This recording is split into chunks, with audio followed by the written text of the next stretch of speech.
Hi, I'm Joel Devendorf.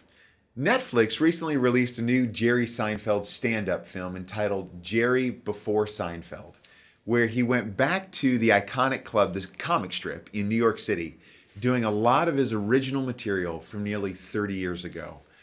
I thoroughly enjoyed the film.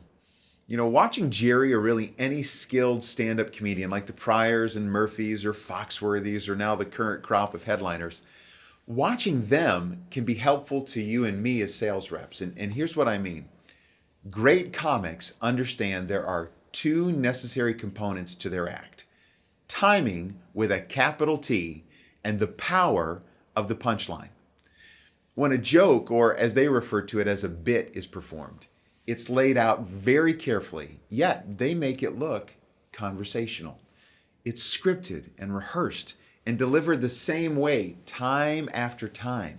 They tell the same jokes night after night, the exact same way. They can't wing it or the bit loses its punch. When you boil down our sales process at National Write Your Congressman, we are storytellers. We relate truths and facts and figures best and most powerfully when they're couched in a good, clear, engaging story. Not a humdrum, dry, here's what happened, monotone recitation, but a perfectly set up, well-timed with a punchline kind of story. And talking about punchline, referring to that more as the key phrase, not as any kind of lighthearted joke, but as a key moment to communicate. So let me explain this punchline concept by giving you an example. Lately, we've been using the veterans compensation issue in our renewal process as an example of good news that Congress is in fact doing something. But how you and I lay this issue out is critical. Whenever I hear one of our reps comment that a particular issue just isn't working for me, Joel, I know they've not thought through and then rehearsed it to flow well. Here's how to mishandle the veterans issue and miss the punchline.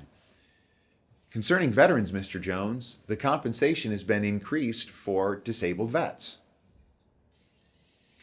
Though that's true, it lacks punch. It lacks vitality.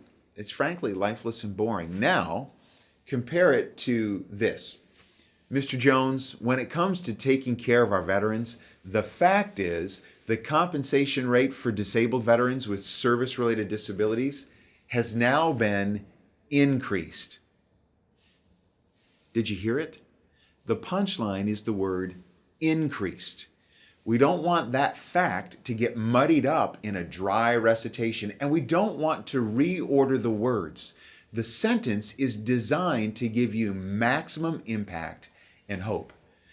With this example, we want increased to be the key final word of the thought.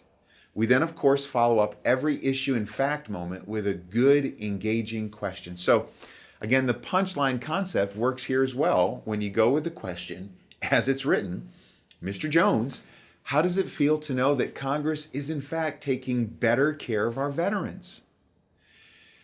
If you lose the idea of better care of our veterans, you're missing the punchline. Back to watching Seinfeld the other night.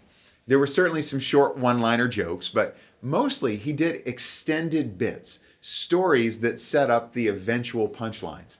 There's even a masterful moment where he connects two separate jokes into one extended comedic bit. He was able to reference a previous thought from 3 minutes earlier and then tie it into the later punchline. Realize, the same goes for our process.